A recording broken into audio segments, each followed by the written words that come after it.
The temples at Angkor Wat in Cambodia make up the largest Hindu temple complex in the world.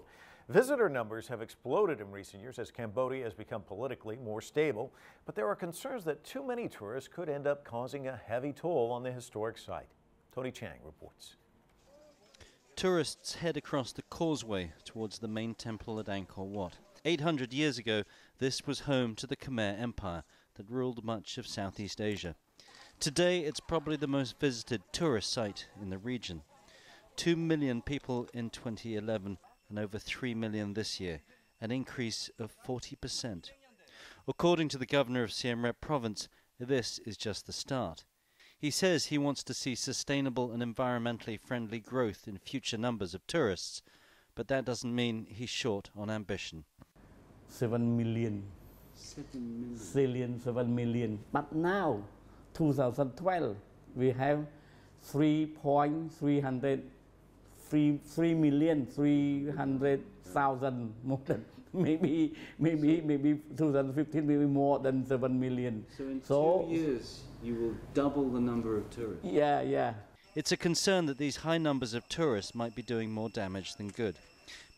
Many have little understanding of the 12th century structures and how vulnerable they are.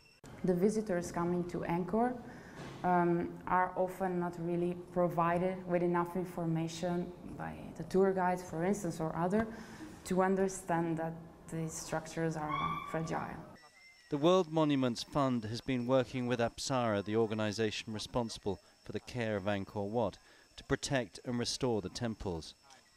But it isn't easy, and in some cases it's meant limiting numbers, as they've now done with one small temple on a prominent hill. We had thousands of people going to the top for the sunset. Me too, years ago I did this, and really people were sitting anywhere. So they were themselves not in safe conditions, and the temple itself, the conservation was under risk. One of the attractions of visiting Angkor is to be allowed to wander freely in the huge temple site. In fact, it's quite startling to be left alone with so many priceless artifacts. There are custodians around this site trying to protect the temples, but they can't be everywhere, and often all that divides the tourists from centuries of history is a thin bamboo rope.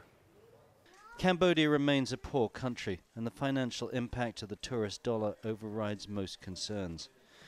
But there is a growing acceptance that the temples at Angkor are an invaluable national asset that must be protected for generations to come.